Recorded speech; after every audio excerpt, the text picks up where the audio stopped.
ఆనాడు ఏమనుకున్నాం? తెలంగాణ రాష్ట్రం వస్తే మనందరి బానిస సంఖ్యలు పోతాయి అనుకున్నాం. కానీ రైతులకు బేడీలు పడ్డాయి, ఇసుక దందా మీద ప్రేమతోని నేరెళ్ళల దళితులకు దెబ్బలు పడ్డాయి, చావులైనాయి. ఒకరిద్దరు కలిసి మాట్లాడుకోవాలంటే ఎవరు ఫోన్ ఎక్కడ మానిటర్ చేస్తుండ్రో అని భయం, వ్యక్తిగత స్వేచ్ఛ లేదు. దారుణమైనటువంటి నిఘా నీడలో తెలంగాణ అంతా కూడా బతికింది. ఇది వాస్తవం. మనం అనుకున్న కలల తెలంగాణ రాలేదన్నది ముమ్మాటికి వాస్తవం. మరి అటువంటి సందర్భంలో నేను ఇవాళ మీ అందరికి ఒక మాట చెప్పాలి. ఆనాడు పరిపాలించిన కుటుంబంలో నేను కూడా ఒక భాగం.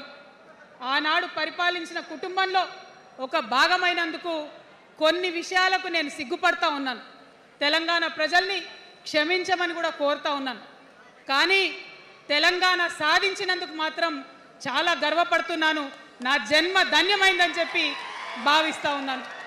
మరి అనేకమైనటువంటి తప్పులు జరిగినాయి, అనేకమైనటువంటి నేరాలు జరిగినాయి. అనుకున్నటువంటి తెలంగాణ సాధించుకోలేదు. మరి ఆ తప్పులో ఎక్కడో ఒక దగ్గర నాకు భాగం ఉందని చెప్తున్నప్పుడు మరి కేవలం క్షమాపణ చెప్తే సరిపోతుందా? ఏ తెలంగాణ అయితే కావాలనుకున్నామో, ఏ సామాజిక న్యాయ తెలంగాణ అయితే రావాలని అనుకుంటున్నామో దానికోసం నడుం బిగించి కష్టపడి పని చేయాల్సిన అవసరం కూడా ఉంది. మరి ఇవాళ పని చేయడం కోసమే తెలంగాణ రాష్ట్ర సేన ఇవాళ తెలంగాణ ప్రజల ముందుకు వచ్చింది.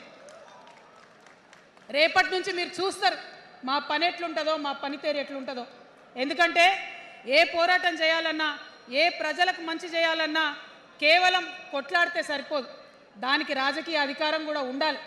రాజకీయ అధికారం తోడైనప్పుడే ప్రజలకు చేయాలనుకున్న మంచి చేయగలుగుతాం. అందుకే ఇవాళ పార్టీ పెట్టేది. అదర్వైజ్ గత 11 నెలల నుంచి తెలంగాణ జాగృతి చేస్తున్న పోరాటాలు మీరు చూస్తున్నారు. ఎన్ని పోరాటాలు తీసుకున్నాం, ఎన్ని రకాలుగా సక్సెస్ సాధించడం మీరు చూసిండ్రు. కానీ ఉట్టి పోరాటాలు సరిపోవు, ఖచ్చితంగా రాజకీయ అధికారం ఉండాలి. దానికోసమే ఇవాళ తెలంగాణ రాష్ట్ర సేన మీ ముందుకు వచ్చిందని చెప్పి నేను సగర్వంగా ప్రకటిస్తూ ఉన్నాను. మరి ఈ పొలిటికల్ పార్టీ ఏదైతే తెలంగాణ ప్రజల కోసం వచ్చిందో అది టెక్నికల్గా అధికారం తెచ్చుకోవడానికి, ఎన్నికల్లో పాల్గొనడానికి డెఫినెట్గా బాగుంటుంది. కానీ దానికి ఒక ఆత్మ ఉండాలి, దానికి ఒక నేపథ్యం ఉండాలి.